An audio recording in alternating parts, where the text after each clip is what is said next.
வணக்கம். படைப்பிலக்கியத்திலிருந்து சில வினாக்கள். பாட்டில் ஆயுதம் மிக்கு வருவது எது? நலிபு வண்ணம். சில மென்மையான சொற்களால் சில அடிகளால் அமைவது எது? அம்மை. வெண்பாவிற்குரிய ஓசை எது? செப்பலோசை.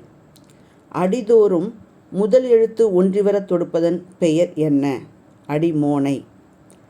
செய்யுளுக்குரிய ஓசை நயம் எதனால் ஏற்படுகிறது? சொல் அமைப்பால் ஏற்படுகிறது. படைப்பிலக்கியத்தோடு மிகவும் நெருங்கிய தொடர்புடையது எது? மனித சிந்தனை. இலக்கண கட்டுப்பாடு உடைய கவிதை எது? மரபு கவிதை. படைப்பாளிகளுக்கு மிகவும் இன்றியமையாதது எது? அனுபவம், கவனம், எழுத்தாற்றல் இவை அனைத்துமே.